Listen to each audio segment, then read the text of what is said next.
Greetings and welcome back to Room 303 in our chats with Emily, as we are calling our readings through the poetry of Emily Dickinson. We are in the Thomas H. Johnson edition, and we are now turning to poem 640, I Cannot Live With You, a poem written in 1862, we believe, and many have argued another master poem. Are we talking about Sam Boyles, who will have sailed to Europe sometime in April of that year? Are we talking about Wadsworth, who sometime in that year, later in the year, would leave for California, never to return? Both of these dear pals of Emily's. Or are we talking about possibly somebody else? Maybe even Sue, the close friend, if not lover, of Emily's. Now, it's another separation poem, and so we want to write that down. It's another poem about loss. In many ways, we're back to poem 430. You guys will maybe remember when we played this game, and as part of this one, it started out, it would never be common more, I said, difference had begun. Later in that poem, she says, I clutched at sounds, I groped at shapes, I touched the tops of films, I felt the wilderness roll back along my golden lines, the sackcloth hangs upon the nail, the frock I used to wear, but wear my moment of brocade, my drop of India. This idea of Emily is the great poet of loss, the great poet of alienation and love and that kind of thing. Now, when published in 1890, although obviously she didn't title any of her poems, but in 1890 when this one was published, it was actually called In Vain, as in useless. So you might want to write that one down. Other than poem 3, which we've studied in the Johnson edition, this is Emily's longest poem, some 50 lines long. But notice the kind of shortened lines, much like our study of 637. Now, our assumption is you've been following our stuff at learnstrong.net, down that left-hand side, chats with Emily, our playlist. I'm hopeful that you've worked through our set of introductory comments as well as the preceding 639 poems. We just finished with 639. My portion is Defeat Today. And if you have done that kind of reading with us, then what we encounter here will not be unusual to you at all. In fact, in many ways, we're headed back to poems such as 239, 418, 463, 474. I'll let you, and we may even reference some of those and get some of those read if we have time. Now, in many ways, this poem is set out kind of like a sermon, which is ironic because some have called this Emily's most blasphemous poem, a poem in which she attacks, in many ways, the very religion of her youth, raised as a Congregationalist. And the poem is going to be broken up into headings that I want you to right now identify as you're looking at your copy. Heading 1 will be line 1, I cannot live with you. Heading 2, line 17, I could not die with you. Heading 3, line 21, nor could I rise with you. And then finally, right at the end of the poem at line 45, the conclusion, so we must meet apart. And if you look at the poem through that lens, you'll be able to read this poem much better. Now, one scholar has called this a brooding survey of her situation, end quote. And in fact, she will write it this way to Sam Boyles in the Springfield Republican of August 1858. This is letter 193. Quote, I hope your cups are full. This is writing to some who call the master. In such a porcelain life, one likes to be sure that all is well, lest one stumble upon one's hopes in a pile of broken crockery. Another scholar has called this a beautiful, quote, beautiful litany of loss, best known Emily love poem of all time. I want you to notice the tension in this poem between earthly and eternal life and the choices. We've seen this already. One scholar has called this Dickinson sees her love as heresy, that is to say, Emily is blasphemer. One other scholar has called this poem, despair is the emotional core of Emily's love poetry. That's such a compelling line, I'll read it again. Despair is the emotional core of Emily's love poetry. And then finally, one scholar who has said this maybe is the most familiar of all of Emily's poems, I guess we can debate that, says the following, no poem captures eloquent paradoxes more than this litany of loss. Whoa. So as we set you up to read this, I'm hopeful that you will already begin to get a sense. This is another theodicy, a question of why must there be pain and suffering, especially in relationships. Why can't I just have a relationship without all of the complicated, can I use the word despair? Sure I will, because it's kind of the word of the poem. Let's look at it. I cannot live with you. It would be life, and life is over there behind the shelf the sexton keeps the key to, putting up our life, his porcelain like a cup discarded of the housewife, quaint or broke. A newer Sevres pleases, old ones crack. I could not die with you. One must wait to shut the other's gaze down. You could not, and could I stand by and see you freeze without my right of frost, death's privilege? Nor could I rise with you, because your face would put out Jesus's, that new grace, glow plain, and foreign on my homesick eye, except that you, than he, shone closer by. They judge us, how for you served heaven, you know, or sought to. I could not, because you saturated sight, and I had no more eyes for sordid excellence's paradise. And were you lost, I would be, though my name rang loudest, on the heavenly fame. And were you saved, and I condemned to be where you were not, that self were hell to me. So we must meet apart. You there, I here, with just the door ajar, that oceans are, and prayer, and that white sustenance, despair.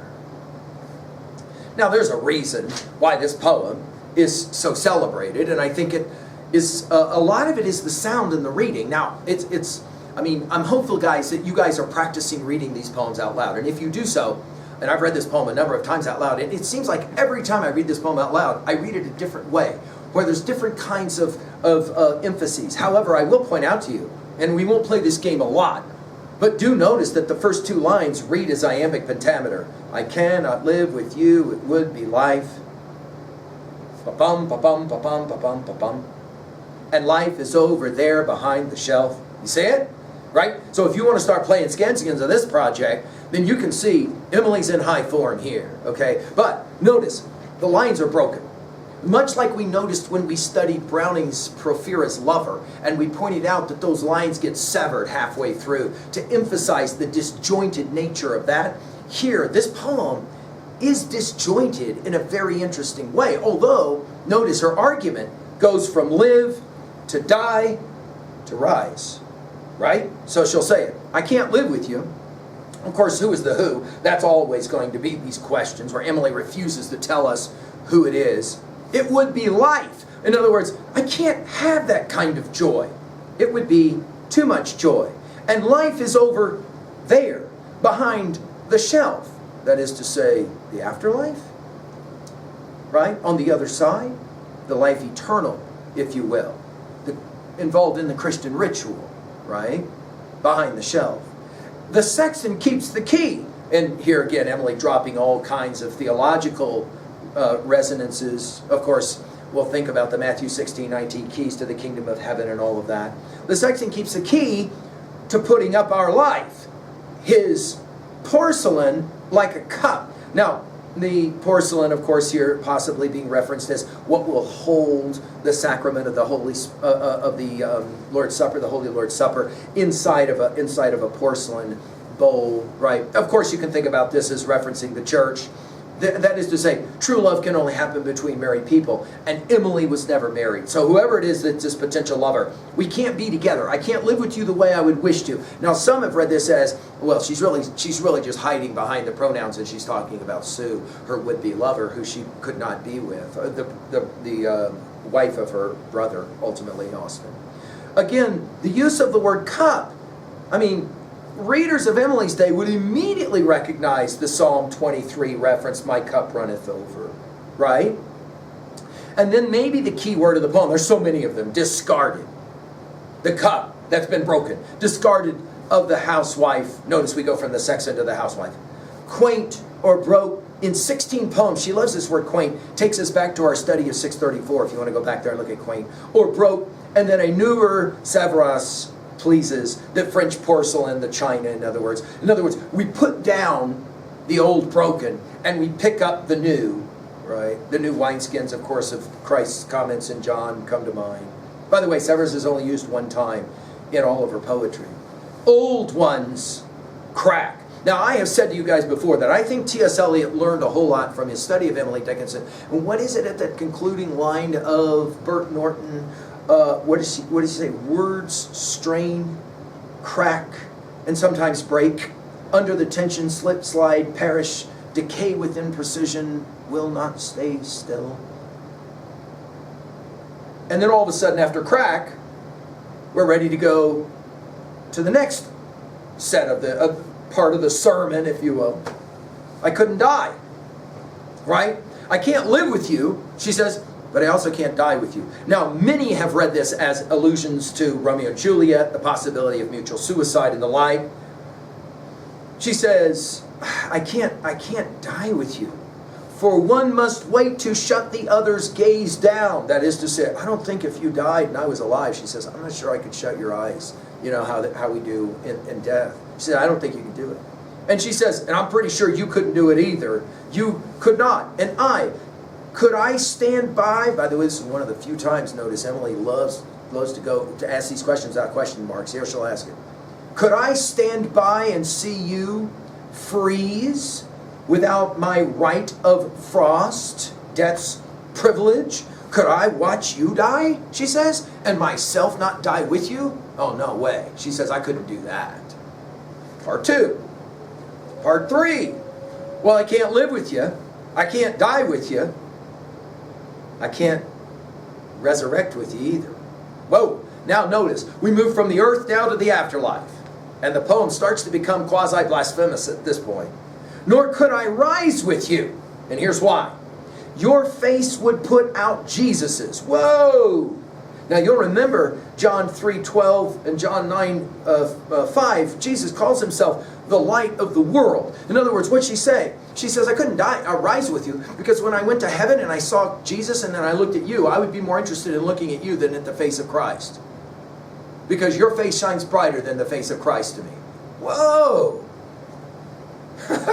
Keep reading. Because your face would put out Jesus's, that new grace, glow, plain. In other words, yeah, I'd look at Jesus' face and I'd kind of see it as plain and foreign on my homesick eye. She uses homesick 9 times. In other words, this suggestion that she would go to heaven and say, I'd rather be back on earth, especially with the one I love. Whoa. Except that you than he shone closer by. Whoa, this is just, we can just call it out loud. This is blasphemy, right? In other words, I'm more attracted to your face than I would be to the face of Jesus Christ in the afterlife, which of course would mean that I've made it, and hello, I get to go to heaven. We'll get to heaven in hell in a second, right?